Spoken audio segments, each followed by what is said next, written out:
الاخبار media کے معزز ناظرین، دارالعلوم دیوبند کی مجلس شورا کا اجلاس ختم، اہم تجاویز منظور۔ بجٹ میں معمولی اور اساتذہ و ملازمین کی تنخواہوں میں قدر اضافہ، تمام شعبوں کی رپورٹس پیش، نئے اساتذہ کی تقرری کو بھی منظوری۔ عالمی شہرت یافتہ دینی درسگاہ دارالعلوم دیوبند کی سپریم پاور مجلس شورا کا سہ روزہ اجلاس متعدد اہم فیصلوں اور تجاویز کی منظوری کے بعد پیر کی دوپہر اختتام پذیر ہو گیا۔ ادارے کے مہمان خانے میں منعقد ہونے والے اس اجلاس میں دارالعلوم کے انتظامی، تعلیمی، مالی اور تنظیمی امور پر تفصیلی غور و خوض کیا گیا، جبکہ بجٹ میں معمولی اضافہ، اساتذہ و ملازمین کی تنخواہوں میں ایک مشت اور قابل قدر اضافہ، نئے اساتذہ کی تقرری اور تعلیمی و تربیتی نظام کو مزید مضبوط بنانے سے متعلق اہم فیصلوں کی منظوری دی گئی۔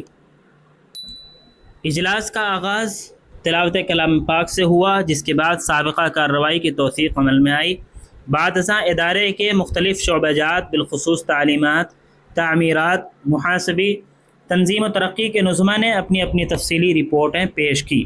اراکین شورا نے ان رپورٹس کا بغور جائزہ لینے کے بعد ضروری ہدایات جاری کی اور بعض ترامیم کے ساتھ انہیں منظور کیا۔ اجلاس میں اساتذہ اور ملازمین کے مطالبات اور بڑھتی ہوئی مہنگائی کو پیش نظر رکھتے ہوئے ان کی تنخواہوں میں یک مشت اضافے کی تجویز منظور کی گئی۔ اسی طرح ادارے کے سالانہ بجٹ میں بھی ضرورت کے مطابق معمولی اضافے کی منظوری دی گئی، تاہم نئی تعمیرات کے حوالے سے ابھی کوئی حتمی فیصلہ نہیں کیا جا سکا۔ مجلس شورا میں طلباء کی تعلیمی ترقی، ان کی تربیت اور تعلیمی ماحول کو مزید منظم، مؤثر اور بہتر بنانے کے لیے مختلف پہلوؤں پر تفصیلی تبادلہ خیال کیا گیا، جس کے بعد متعدد اہم تجاویز کو منظوری دی گئی۔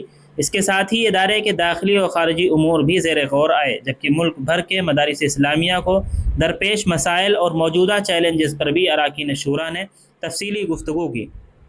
دارالعلوم دیوبند کے محتمم مولانا مفتی ابوالقاسم نعمانی نے اجلاس کے اختتام پر بتایا کہ شورا کا مالیاتی اجلاس تھا، جس میں حسب معمول ادارے کی بجٹ میں معمولی اضافہ اور تمام اساتذہ و ملازمین کی تنخواہوں میں یک مشت اضافے کی تجاویز منظور کی گئیں۔ انہوں نے بتایا کہ مختلف شعبوں کے نظماء نے اپنی اپنی رپورٹس پیش کیں۔ ابتدائی درجات کے لیے چند نئے اساتذہ کی تقرری کا فیصلہ بھی کیا گیا، جبکہ طلباء کو بہتر تعلیمی اور تربیتی ماحول فراہم کرنے کے لیے بھی کئی اہم تجاویز منظور کی گئیں۔ اجلاس میں حال ہی میں انتقال کر جانے والے علماء بالخصوص مجلس شورا کے رکن مولانا سید انظر حسین میاں دیوبندی کے انتقال پر رنج و غم کا اظہار کرتے ہوئے تعزیتی قرارداد منظور کی گئی، تاہم ان کی جگہ مجلس شورا میں کسی نئے رکن کے انتخاب کے حوالے سے فی الحال کوئی فیصلہ نہیں کیا گیا۔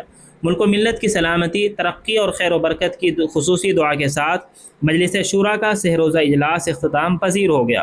اجلاس میں دارالعلوم دیوبند کے محتمم مولانا مفتی ابوالقاسم نعمانی، صدر المدرسین مولانا ارشد مدنی، مولانا سید محمود اسد مدنی، مولانا بدر الدین اجمل، مولانا انوار الرحمن بجنوری، حکیم کلیم اللہ علی گڑھی، مولانا رحمت اللہ کشمیری، مفتی اسماعیل مالیگاؤں، مولانا ملک ابراہیم مدراسی، مولانا محمد عاقل گڑھی دولت، مفتی سید صالح الحسنی، مفتی خلیل الرحمن مالیر کوٹلہ، مفتی شفیق بنگلوری، مولانا سید حبیب باندوی، مولانا احمد بزرگ گجرات اور مولانا محمود کھیروا راجستھان نے شرکت کی، جبکہ مولانا سید بلال حسنی ندوی، مولانا اشتیاق مظفر پوری، مولانا عبدالصمد کلکتہ اور مفتی احمد ڈابیل اجلاس میں شریک نہیں ہو سکے۔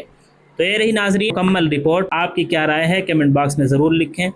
اس طرح کی اور بھی مدارس سے جڑی اہم خبروں سے باخبر رہنے کے لیے الاخبار میڈیا کو سبسکرائب ضرور کریں۔ جزاکم اللہ، والسلام علیکم ورحمۃ اللہ وبرکاتہ۔